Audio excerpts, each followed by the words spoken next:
লালমনিরহাট বাংলাদেশের উত্তর পশ্চিমাঞ্চলের একটি সীমান্তবর্তী জেলা। রংপুর বিভাগের অন্তর্গত এ জেলা প্রতিষ্ঠিত হয় 1984 সালে।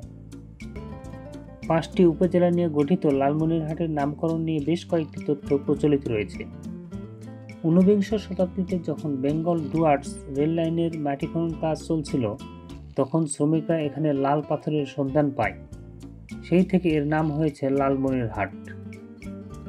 আরও একটি তথ্য মতে 1783 সালে কৃষকদের অধিকার প্রতিষ্ঠার জন্য লালমনি নামে এক মহিলা নুরুল দিনকে সঙ্গে নিয়ে ব্রিটিশ সৈন্য ও জমিদারদের বিরুদ্ধে লড়াই করে জীবন উৎসর্গ করেন। সেই থেকে এই অঞ্চলের নাম হয় লালমনি। কালের বিবর্তনে হাট শব্দটি যুক্ত হয়ে লালমনিরহাট হয়েছে বলে ধারণা করা হয়। লালমনিরহাট জেলা তিস্তা নদীর তীরে অবস্থিত। এছাড়াও ধরলা নদী, সানিয়াজান নদী, সিঙ্গিমারি নদী, ত্রিমোহনী নদী, গিরিধারী নদী, স্বর্ণামতী নদী ছাড়াও বেশ কয়েকটি নদী প্রবাহিত হয়েছে এ জেলার উপর দিয়ে।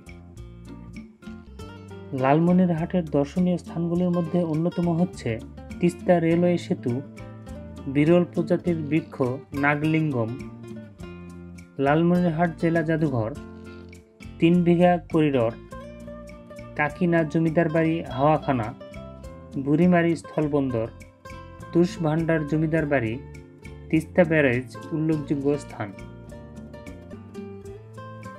উল্লেখযোগ্য ব্যক্তিদের মধ্যে রয়েছে সুনামধন্য সাহিত্যিক শেখ ফজলুল করিম, বাংলাদেশের প্রথম এভারেস্ট জয়ী মুসা ইব্রাহিম, সাবেক সমাজকল্যাণ মন্ত্রী নুরুজ্জামান আহমদ, সাবেক নারী ক্রিকেটার সাথিয়া জাকির, শহীদ মুক্তিযোদ্ধা ও বীর বিক্রম তমিজউদ্দিন পরামানিকের মতো গুণী ব্যক্তিত্ব।